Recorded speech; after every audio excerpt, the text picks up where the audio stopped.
when there was a desire to perceive the physical characteristics of matter, such as softness, hardness, warmth, cold, lightness, and heaviness, the background of sensation, the skin pores, the hairs on the body, and their controlling deities, the trees, were generated. Within and outside the skin is a covering of air, which sense perception became prominent. Okay, so this, of course, is going on with the description of the production from Mahavishnu of the Adhyatmic person, the Adibhautic person, the Adidaivic person. So for each Adibhautic person, the sense object, the trees or something, and then the sense of touch, and then finally the deities, actually whatever is being experienced, and the predominating deity, and the person who is, of course, enjoying all this or experiencing all this, are being described one after another. So again, like we were discussing last week with Vin Deloria, it's a very, very practical description of how the world works. And from these you can generate music, architecture, food, even mystical weapons, to defend yourself. So it's very effective. It's not that it's primitive in any sense, but it's much more practical and human, personal. You can deal with it in a very simple sense like that. So some points here, I think if we go ahead to slide number 5, okay. And we had marked down here, it seems that we're going to see that there are 2 kinds of skin. The word skin is being used in 2 terms. So in 2.10.31, we're going to see Twak Charama Mangsa Rudira Nedo Majasti Dha Tabaha Bhumyap Tejo Maya Shapta Pranovyo Mambu Vayubahi. So the word by word meaning here says Twak, the thin layer on the skin, and Charma is called the skin. So it seems that what we're talking about in this whole description, one thing we're talking about is the structural skin, which kind of holds everything in the bag. And if you've ever done any kind of cut leather on an animal or done any surgery on mammals, you know that the skin is pretty tough to cut. You've got to have a real sharp scalpel, and you just got to take a real strong, pressure, and just go for it, like that and so on. And so you can open the thing up. So this is the charma. Charma is pretty tough, tough stuff to keep it all in the bag. But then the tvak is the thin layer of the skin, and that's the perceiving skin, And so it also describes that there's I guess it might be considered that to be the network of axons and dendrites and tactile sense receptors. From their visual point of view, you get these the nerve cells, the body of the thing, pretty much as I'm remembering when I learned it. It exists back in the spinal column, and they come together in different ganglia, different nexuses like that, plexuses, and then right at that point there can be some control over reflexes. Rather than have the sensation of your finger being burned, go all the way up the axon, the cable, and get to the nerve cell, and then be generated to another nerve cell, go back up to the brain, or to go all the way back up the spinal column to the brain, which by that time your finger may actually be burned. Some of these, I'd call it reflex reactions, occur right in the spinal column. So right at that point, a very high frequency signal from the axon will be in a little processor there, will automatically send a signal to the retraction muscles in the arm and call it just to go back. Even when frogs have no brains, if you put acid on their right chest, their right leg will come up and try and wipe it off. It's amazing. So much of the body is just a machine, but it's a very interesting machine. So way down at the motor, at the weight perception, weight perception? What are you talking about here? We're talking about sensation at the beginning. that you put some pressure on the skin, and that puts pressure on the nerve endings, the nerve cells, maybe in the spine, and the axon's a long cable with some fluid inside of it that goes all the way down to the skin, and then at the end is a sensor. Okay, so if I put some pressure on the skin, that's going to put pressure on the sensor at the end of the axon, and it's not amplitude modulated. It doesn't matter how much pressure I put on it; it's not going to send a more intense signal. What it does is sends a more frequent signal. So it's actually, your body is actually FM, not AM, like that.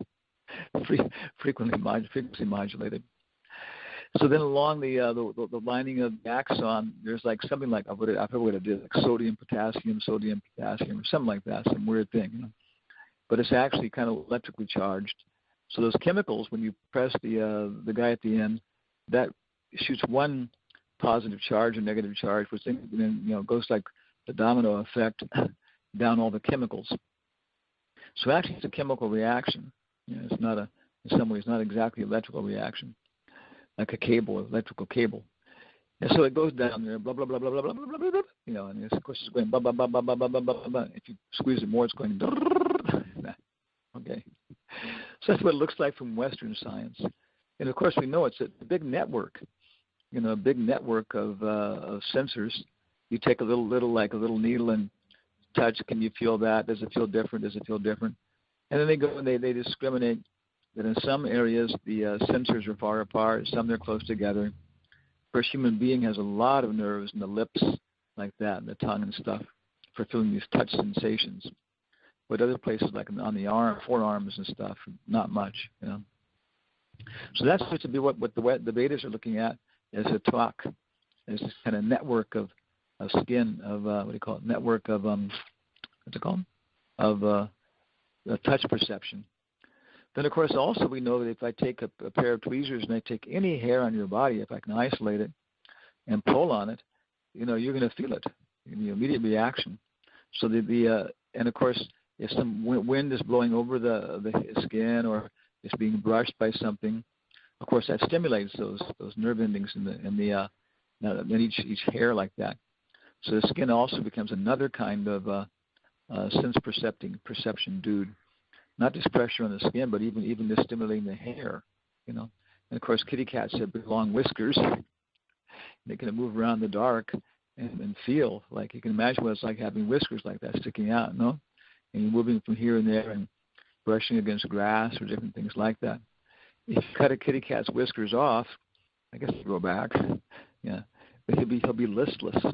He'll be kind of like spaced out, So you're getting a lot of radiation, maybe even other kinds of radiation. They may even respond to sound vibration. There's a book called Acoustical Sense in Animals. It's very nice. It's simple to read. And it's interesting because as a devotee, then you see, oh my God, this is all the different species of life, And one kind of moth, the only acoustical sense they have is they have two hairs sticking out on each side of their head, two different, densities, each one. And one responds, and they both respond to the same frequency.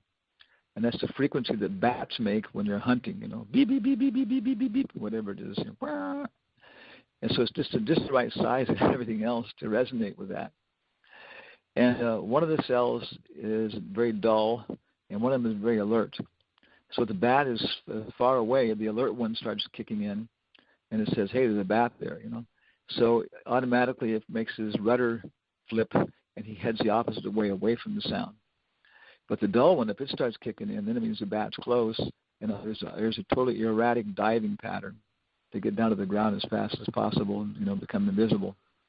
So they have these hairs responding to sound, and who knows how cats, with their sense of perception, if they're perceiving actually subtle sound vibrations by their whiskers, you can feel. One of our devotees, she was deaf from birth, but she said she used to feel the kirtan through her feet. And started looking at it, thinking about it, and I could see, when the drum is going and stuff like that, you can actually feel the kirtan through your feet. So we have these bodies, and they can perceive so many things: the tvak, the charama, like that. And very nice description, of course, here of how it's going on like that, you know. And it gives an overview. It describes all the senses, you know. Say there, yeah. It describes all the senses, you know. You know, and how they even coordinated together and stuff like that, and the deities which relate to them. I don't know if it says it here or not. Okay, so the purport will go on. Okay, I'll finish this point. And it's also describing that there's a flow of air, you know, within the skin and without the skin. Now, this, of course, is again where, you know, Western people either say that these guys are very primitive, they don't know anything, you know. So the word that is being translated as air or prana, it doesn't mean the same thing as our Western idea of air, of course, you know. It means tactile flow of energy. So the prana is moving through these axons. There's actually, you can look at it that way, of a flow of energy. So this prana is flowing within the skin, but also says it's flowing without, you know, for sense perception. And this is kind of interesting because when I was studying for this black belt thing, you're supposed to be able to, you know, shoot prana out of your fingers, and they start having very, you know, pragmatic techniques for training you. And I just went to first degree black belt, but after that you're supposed to learn more, you know, subtle tricks and stuff, you know. And so, for example, one of the first things you do is you get like an electric fry pan and put some sand into it. Then without touching the sand, you just pass your hands right over the electric fry pan and back. And, of course, there's waves of invisible prana coming off. And those waves are trying to tear up the prana in your body, you know, tear it open, you know, manipulate it.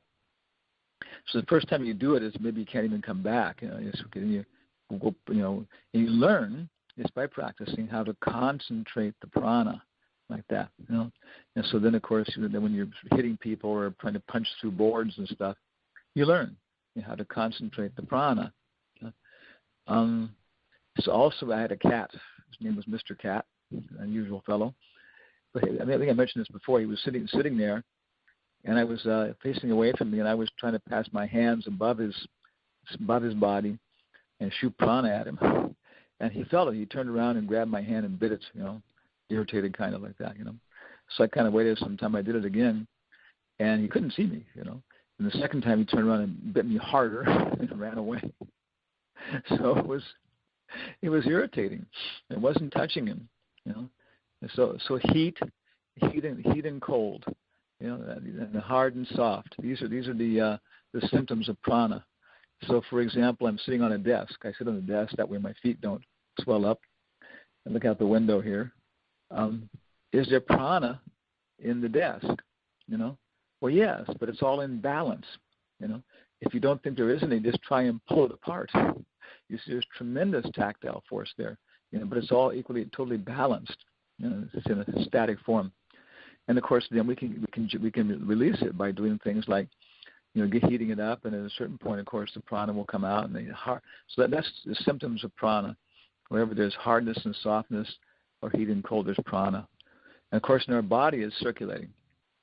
We've got the different chakras; they're very famous, and a candle is also moving, and in a river it's moving. So forget about what you see. Just focus on what you feel. You know, imagine that you've just been, for example, been blind from birth. You know, and so you can like really imagine it. You know, that all the things around you see, like I see my bookcase with a picture of Prabhupada, Radha Krishna, different books, you know, the window, but I wouldn't be able to see those. You know, but I could experience them by touching them and feeling them and understand. You know, develop an idea. Well, this is a square. You know, squares fit together, circles and squares don't fit together, you know. And so we develop a whole, you know, Euclidean geometry, which is popular in our culture, like that, and a whole you know, space perception, but it's all based on touch. And of course, why not expect that such people can develop very, very fine sense of touch, you know, and experience very, very subtle things that we people who rely on vision don't pick up so much, you know. So it's a whole, you know, different way of perception, and it's actually subtler. You know, again, vision is about 1/3 the speed of of touch, and touch is about 1/3 the speed of sound, like that. So sound is the finest form, and it expands out like that. Yeah. So anyway, right now it's begin. I guess it was given before, maybe not, but at least now it's being given. I think it was. We went through one time before. I think to the deities and the elements like that. And the third canto, of course, Maitreya will go through it again, and then Kapila will go through it. And that's pretty much about the last time it will be described in this very detailed form in terms of the elements and their deities and how they interact like that and so on. So this tactile, the flowing of air outside the skin is also there apparently. And how Western science would perceive it and stuff like that, I don't know exactly. I know sharks are supposed to generate like electricity right near their body, and they're sensitive to that. So they have, once they home in on something, they get within a certain distance, and they lock it on electronically. They get electronic lock on. It's amazing. Animals are all, how animals have all developed by chance, like that. Okay, so let's go to the slideshow again here. If we go to number 6, and Prabhupada's purport, the physical characteristics of matter, such as softness, are subjects of sense perception, and thus physical knowledge is the subject matter of the touch sensation. One can measure the temperature of matter by touching it with the hand, and one can measure the weight of an object by lifting it with the hand, and thus estimate its heaviness or lightness. Next slide. The skin pores, and the hairs on the body are all interdependent with the touch sensation. The skin pores, and the hairs in the body. The air blowing within and outside the skin is also an object of sense perception. This sense perception is also a source of knowledge. And therefore it is suggested here that physical or physiological knowledge is subordinate to the knowledge of the self, as above mentioned. Knowledge of self can expand to knowledge of phenomena, but physical knowledge cannot lead to knowledge of the self. And last slide, number 8. There is, however, an intimate relation between the hairs on the body and the vegetation on the body of the earth. The vegetables are nourishment for the skin, both as food and medicine, as stated in the 3rd canto. Twacham asya vinir vinam divishur dishnam oshadaha. And of course, it's just a fact, that if we have like very nice herbs, we feel that there's such a nutritional value. And of course, it may not be like oil. Oil, of course, we can digest for a lot of prana, get a lot of prana out of it.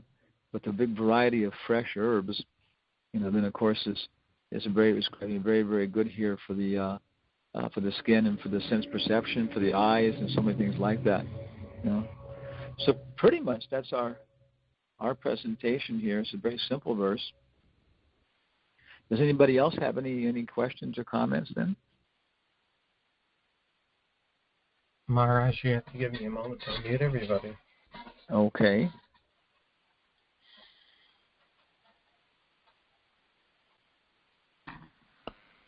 I have a question. Can you hear me? Yes, Okay, so thank you for this detailed explanation. Please accept my obeisances.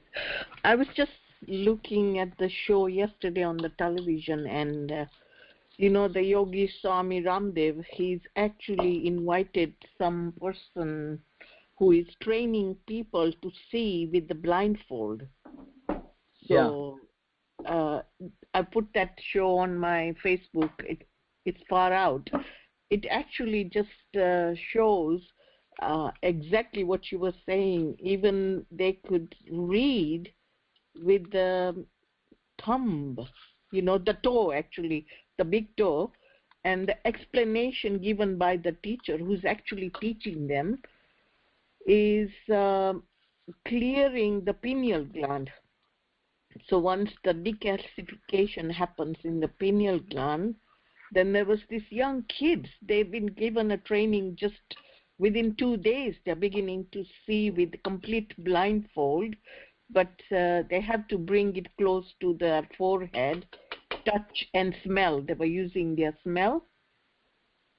But the 13-year-old girl who's got 2 months training, she was reading any material you give, small print, large, fine print, everything.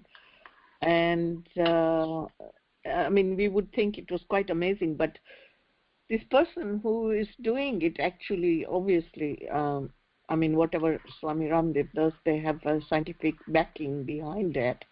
So they were explaining about through the pineal gland, and on the toe also is the point or the reflexology of the pineal. So yes, it could be. I was in Mexico. I was in Mexico a long time ago, maybe even 20 years ago, when I first started going there. And devotees took us to this one rich lady's house in Mexico City, and she had a big property, big house, and she had 5 German shepherds, that kind of roamed around at night. And each one had their own little house side by side with their name on it. And they were all sitting there, and they weren't vicious. They were kind of like just chained up and just saying hello to us. But then the person who kind of ran the property for her, he was doing the same thing. And he said that they learned it when some Sikh fellow had come maybe 5 years before and had been training them, and especially the children. The children could pick it up. And then he had showed me one of the children. He blindfolded them. They were blindfolded because sometimes you look out of the bottom of the blindfold, but they weren't doing that. No. Then he had me pick out from just some newspapers there one, and then the child passed a hand over, and without touching it was able. But they weren't doing fine print. They were just doing titles and stuff like that. But what they were doing though was they were hypnotizing rabbits with their hands. They would blindfolded have a rabbit there, and they would just do the prana thing, and they showed the rabbits would just become anesthetized like that, so on. So it's all this stuff is possible, and it's for free, relatively speaking. And also a lot of it, like you're saying though, this is a fact. It seems like a lot of it requires that people start training at a young age. Older age, yeah, but a young age. And he was even saying that some people, as they grew up, they would lose the ability.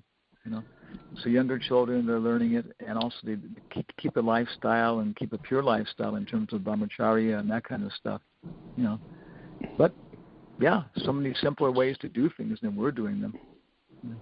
Actually, because they've got the science down, so they have a 3-month course, and they're actually using music, sound, smell, touch, other senses. But like you said, yes, they start off with the young kids, it's much easier. But because they have got the science down to the T, so gradually they're bringing other people, but they have to unlearn their habits. Oh, yeah. And also, too, if you've been engaging in so much illicit sex and eating heavy foods, for 30 years, there's a good chance you don't have the sensitivity. Your pineal gland, that kind of stuff, is so crustified, you're not going to be able to, bring it back. Yeah. Makes me kind of think of almost some reflection of in the Brahma Samhita, Jasyakasan's, Angani Jasya Sakalendriya Vrittimanti, that in the spiritual body, any one of the senses can perform the function of any other sense. You could spiritually, see through your skin and so on. Maybe that's some reflection. I was wondering if they were able to give vision to anyone who was blind, who was totally blind from birth, if they could be trained to see. Yes, that's what they're doing, actually. That's what they're doing. Because what they're trying to do is use the pineal gland, and the girl was saying, she's a 13-year-old girl, she was saying, I can see it as if I have eyes in one sense. That's no different because the pineal gland, he said, it's almost like the third eye is open. Interesting. And the technique they said was to use a lot of music and sound and smell perception. So they actually enliven other senses. It's not necessary to do all the other mode of goodness activities, but just by clearing the pineal gland, they were able to do.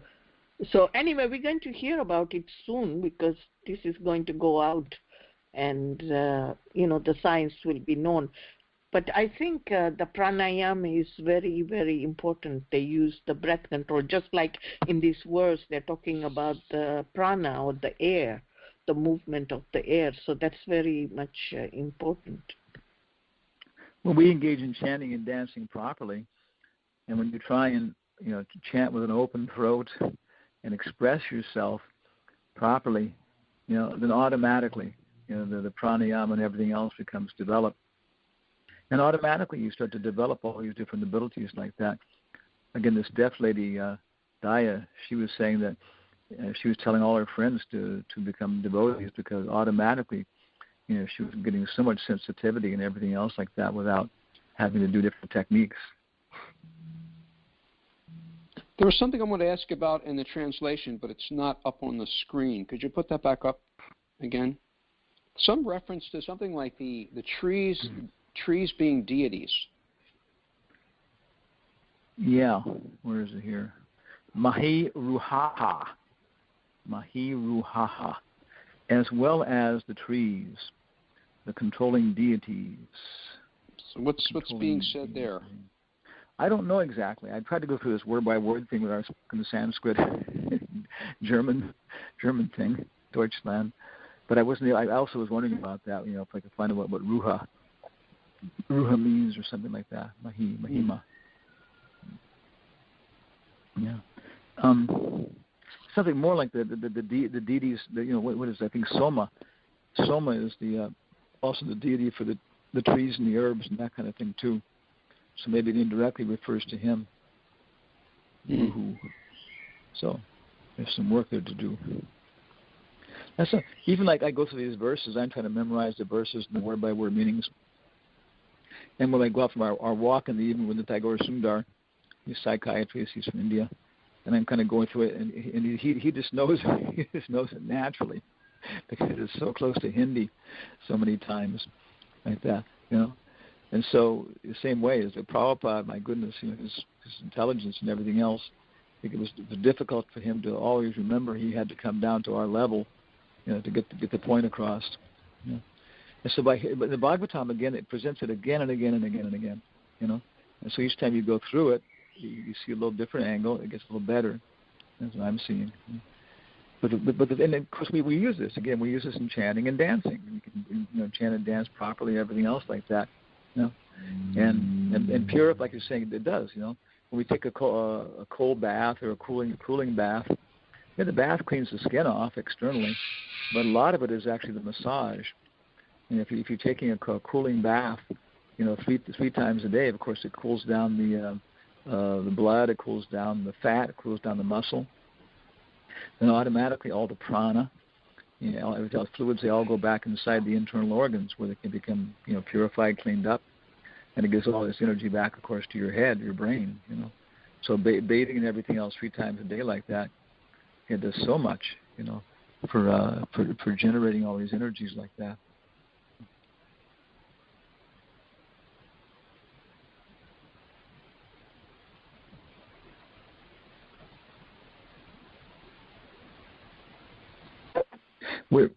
We're still doing this work with Carl Jung, and we're getting more and more people. And again, I think I told you that in South America we're going back again for the second time with this sweep on this, and it's a fact now. People are coming back who at first time. And in Cordoba, in northern Argentina, they have one contact with one professor. So with her, they started getting the hall and the university, everything else. And they said, well, we're going to be there in about 2 weeks, a little more. And they said the hall they have holds with 70 people, and they've already sold 60 tickets like that. 60 registrations already sold out. So there's no question I'm not going to sell the last of them. And 10 of those are professors like that, or professional psychotherapists. And then one of them actually has a course, a graduate course on Carl Jung. So he has 10 graduate students that are coming, And of course, this will be a little intimidating for us. But we're actually reading, and it's very natural for us. I mean, like the ideas, the concepts, it's our nature. And so we actually feel like confident now that we know, good level of actual familiarity with Carl Jung and his ideas and how they were developing. And it's not just him, but in this whole process like that, like the yogis developing these abilities. Of course, some of these things, even in the Patanjali systems and so on, they're passed down. Training is passed down. But then it's a fact that the acharyas, and they just investigate. The super soul rewards them, gives them hints, and they experience different things, And so then they begin to develop more about awareness. There's two videos. I guess maybe it's one video which was edited 2 different ways on the internet of an interview with Carl Jung. Maybe 2 different ones. And it's just extremely interesting, the person, maybe for me, but I think for a lot of people too. Maharaj, would you summarize for us the essence of Carl Jung's philosophy? I know you've touched upon it here. I can't. I see. If you look at his biography, his autobiography, it's very easy to read. That's the point, is that he himself said he was trying to understand what was going on. And he came from a tradition in the West where people were trying to understand what was going on. There's this comment that there was no introspective reality until the time of Hamlet. That before that, people just lived in a totally karma-based world. They would just do things without ever reflecting on themselves. Eat meat, live in the icy cold weather of Germany, and how true it is. But then Shakespeare was the first person who had a player who really started to think about things. Is it right? Is it wrong? So it went on down through different people, and Kant, and then Nietzsche. So Carl Jung bumped into it about 1890, when probably 1870. Well, yeah, maybe before that, even maybe about 1830. So very nice going back, and they were just trying to figure out what's going on. And they were beginning to deal with people who were crazy, extreme cases of mental functioning, and sometimes, of course, with people with super mental functioning. And some of them, of course, like Jung, were having experiences, very strong experiences, which they had no way to sort them out. So they started speculating, and the speculation was based upon the fact that it's all coming from the body, the genes developed this and that, and then on and on, like you can see, very primitive even in terms of the physical knowledge. And different theories, and they would argue libido and psychoid and go back and forth. So even Jung, his philosophy, he redeveloped it, and that's what's nice about him and about his followers, is he was the first principle of acquiring knowledge is humility, and he really had that to a large degree. And you can see that Jung's followers apparently, and Jung were quite, antagonistic towards Freud's followers. Freud's followers, when Jung left, there was this real hostility, acrimonious feeling, which you can see that Jung never felt that towards them. He really had real humility and respect for other people's good qualities. So thank you for talking about this, because it gives me a chance to organize these things. So that's what I would say is one of the foremost things that we're finding in the community. Here's a community where the Acharya was humble, had a sense of humor, and also was very, very pragmatic, because he thought Nietzsche was heading the right direction, but he didn't have a good grounding, and so he went mad. So like the syphilis also helped too. But before that even. So Jung would take a break. He'd do his introspective techniques. So his technique was, he did the free association tests. He'd give us words, and you get responses. And of course, if you do these with a group of people together, it's very embarrassing. I have the words on the screen and say, okay, well, we see the word, the first thing that comes into your mind, like that. So you go water, air, tree, house, wife, of course. And the first word that comes into your mouth when you say the word wife, if you're not restraining it, may be embarrassing, like that. So we don't have anybody do it and embarrass them. But they were using those techniques. They were using, what else to call it, different things like that, you know. So they actually had some techniques, some yoga, some ways to getting into the subconscious. So to summarize it, his philosophy at that time was he was a part of a community. He was very much a leader in the development of different philosophers. William James was his good friend. You know. Was that there is a subconscious. Before this, nobody even thought about that. You know, we as growing up in the whole hippie world got this from Jung, you know, and why Prabhupada was able to capitalize on it. Yes, there is a part of our consciousness which is we're not aware of, you know. And if we're really gross, we're just absorbing the sense objects. A little bit subtler, we come back to the senses. A little more subtle, we come back to the mind. A little more subtle, we come back to the Buddhi. And we can actually see how our intelligence is always, you know, adjusting the perspective on things that we think about. So that's where they were, and they accepted there was an unconscious. Some people thought the unconscious was coming out of matter, was generated by evolution. It was very simple, gross things, you know. But he was saying, no, there's so many subtle things there. And he was actually saying the subconscious actually can just take charge of us. It actually is a living force. So there was what seems like we're coming in contact with the Paramatma, the Hiranyagarbha, what do you call it, the Virat Rup. So that was about his level of realization, was that there is a real subtle force there which really generates our external thoughts and sense perceptions and understandings of things. And he saw that it was the same all over the world. He saw totally isolated cultures which had the same, you know, subtle perception of how reality is and how things work and divisions like that, which would take us into Varna Ashram, it would seem, and things like that and so on. And then he got into introspective. What he's famous for is introvert and extrovert. He invented those words, which I think we use. And he would just say that some people are conscious of what's happening inside themselves, and other people always just base their life on what's happening externally, like that, and so on. You know, and a few more things, but they're kind of like this, just like that. They're kind of like disconnected. You know, each one is kind of true in his little group, and that's where he was at.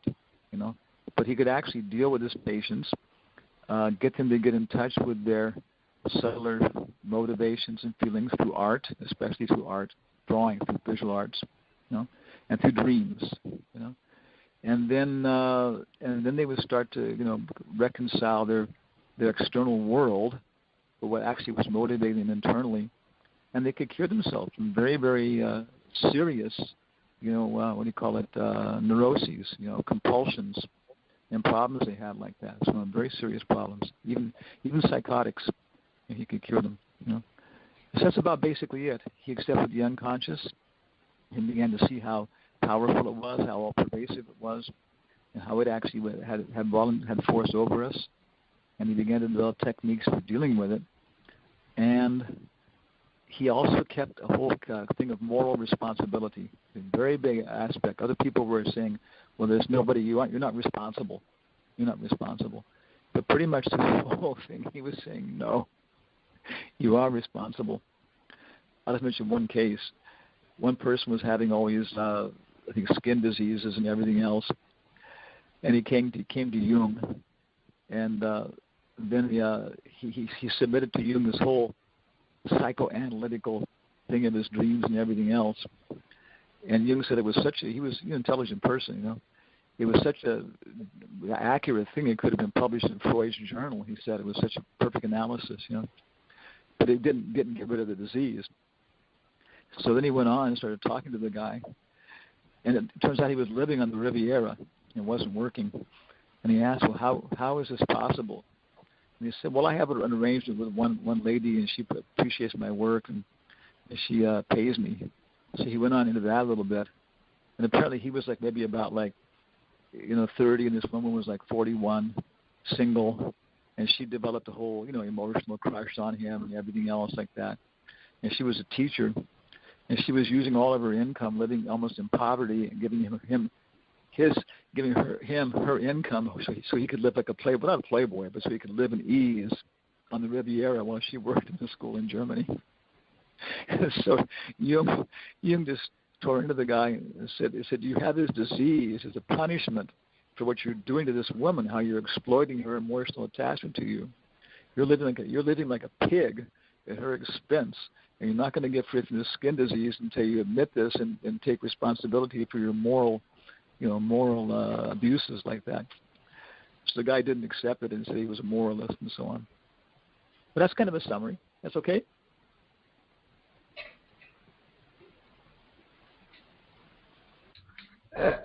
Would you mind, because you just gave us this wonderful summary, would you mind briefly summarizing sort of the gist of what your presentation will be? And is there a title to your presentation?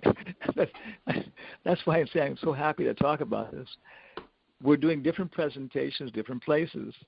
Out of all the people in ISKCON who've been, I've talked about this, the only person who was really enthusiastic about it, I mean, some people too, Mataji here was talking about it, but I mean, like, just passionate was Bhakti Digna Swami in Russia, Bhakti Digna Swami. And we had some contact, we get along. So I just saw him in passing in Mayapur, and he said, hello, what are you doing? And I mentioned Jung, and he said, oh, yes, go on. He said, Jung is so important for our preaching. Okay. So I think maybe for our preaching, maybe he meant his and mine, or some people too, but it is, a lot of people have some contact. So a lot of what we do in the programs like that is actually just familiarize people who don't know Jung at all. You know, we have a slideshow, we just introduce his ideas and stuff like that so they can appreciate the general perspective like that. You know?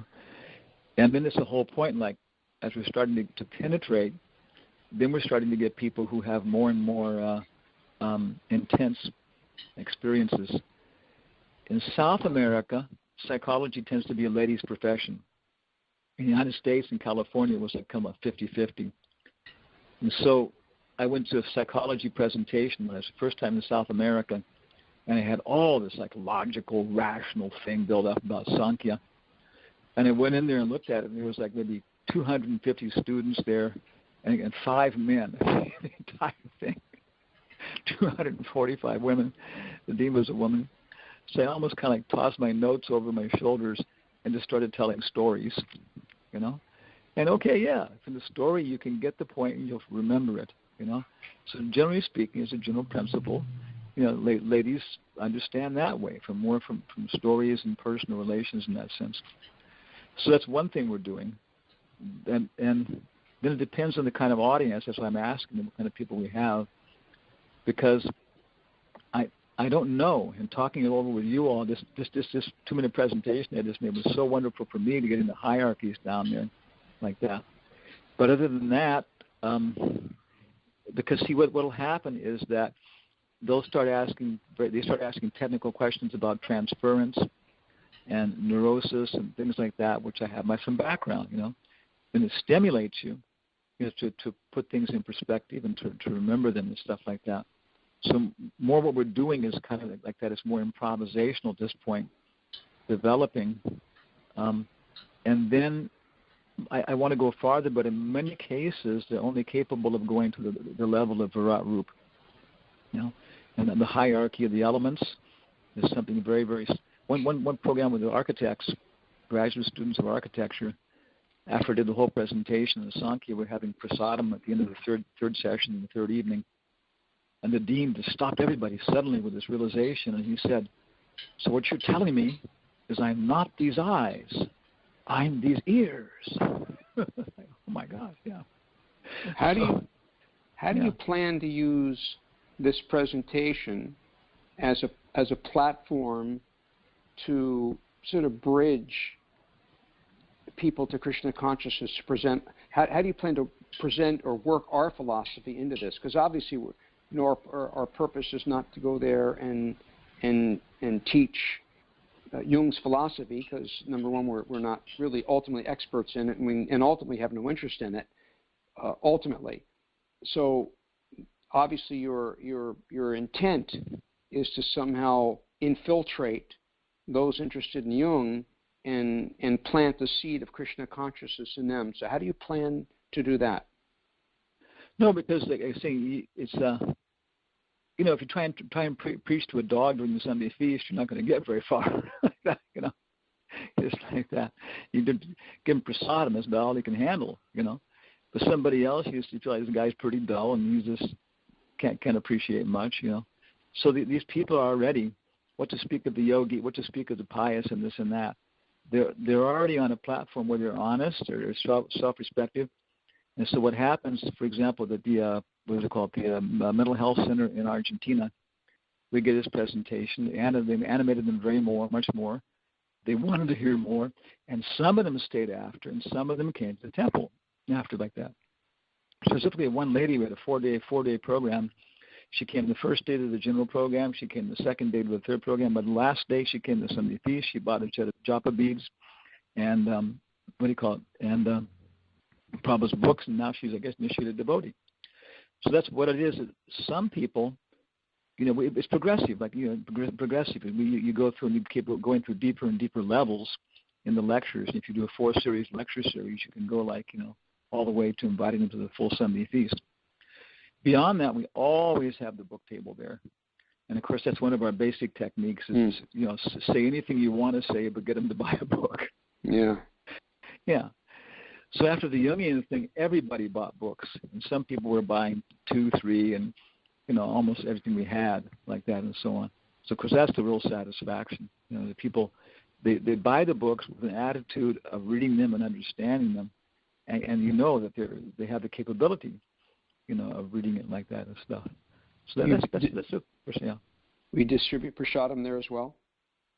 Oh, yeah, always, every time. Prabhupada's formula for the university preaching was nice reception, nice prasadam, then, you know, discuss philosophy, you know. And after that, that's about it. It was a program, yeah. So, you know, with the prasadam, it makes your brain work like that. Yeah. Your brain stuff just starts working. You know, you're absorbing your body, and your body feels good. Your body feels invigorated, and so you can start thinking these higher thoughts. You know, the stuff for maybe like 2 hours, and it's time for the coffee break. Yeah, and also the thing is, I mean, everybody got their nature. I mean, this whole point is that Satru Maharaj is saying, he was quoting one guy who says, it's big famous author, and he said, "Why do you write?" He said, "Because I wasn't good for anything else. This is my nature. This is the kind of people I can relate to." So Damodar Maharaj was explaining, who was that? Oh yeah, I remember I was sitting in the Berkeley Temple in the prasadam room there, a big thing, you know, and when the Divya Dristi, this is like, I don't know, maybe 40 years ago or 30 years ago, when the Divya Dristi was sitting like not too far away talking to one of the young college girls who'd come, somebody she'd come. And I was finishing taking prasadam and just, you know, I could hear what they were saying, you know, and she was explaining the basic philosophy, you know, and the girl was listening, you know. And then she kind of came down to her closing point, you know, and she said, "And you know what's really nice about Krishna consciousness?" And the girl said, "No, what is it?" And she said that when you go out, nobody cares how your makeup's on, correct or not. And because I was expecting some like really intense thing here, and the girl responded by going, "Wow!" It was like, my goodness, you know.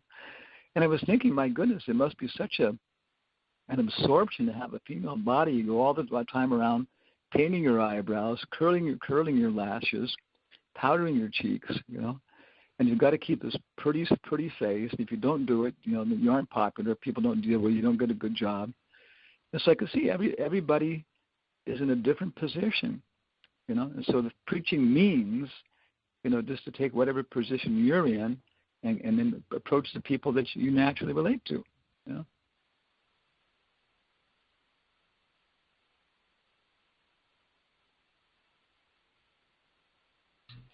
Maharaj, Ramananda Prabhu mentioned perhaps yesterday or so that you will be traveling for some time and we won't get the benefit of your classes until you return. Is that correct?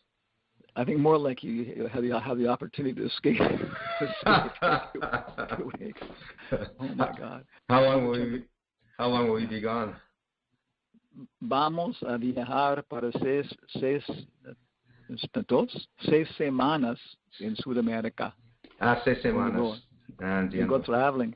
We go traveling for 6 weeks in South America.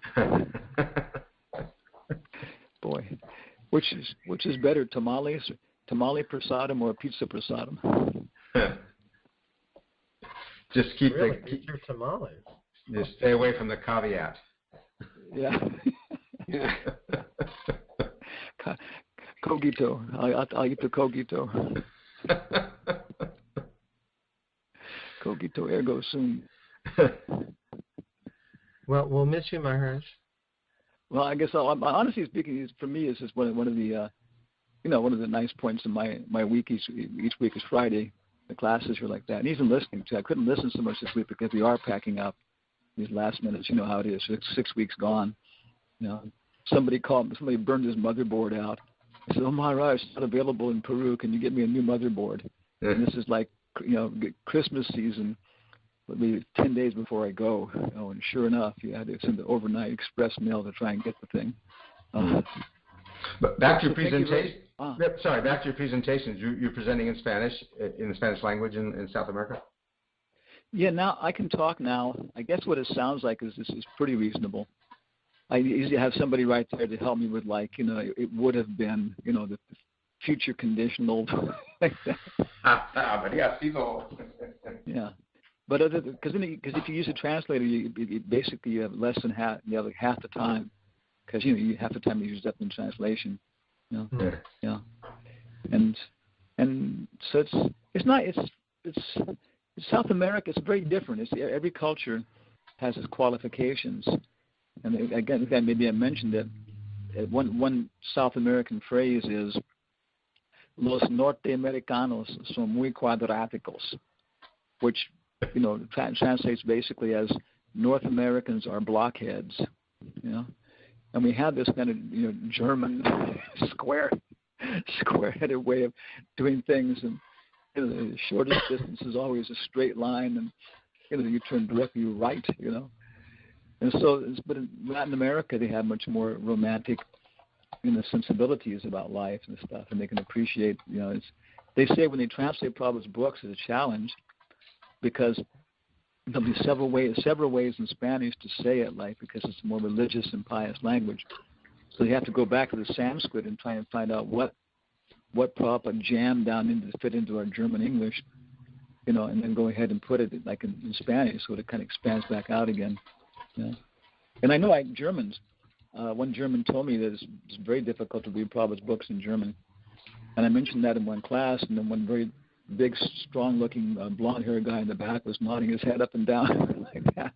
Yes, German is a very analytical language, and so it's even still science articles are published in German and English, and diplomacy is French is still the language of diplomacy. If you look in your passport, it will have Spanish, English, and French. All over the world, the passports are in French. Yeah, French is the language of diplomacy. Yeah. So thank you very much, and I hope you all develop your ability to read newspapers and Prabhupada's book with your big toe, like that. That was. And try that. we could actually read 2 books at the same time, I guess. So thank you, Mother Gandhari, everybody. Hare Krishna. Hare Krishna. Thank you so much. Jaya Shri Prabhupada. Buen viaje. Buen viaje. Aloha.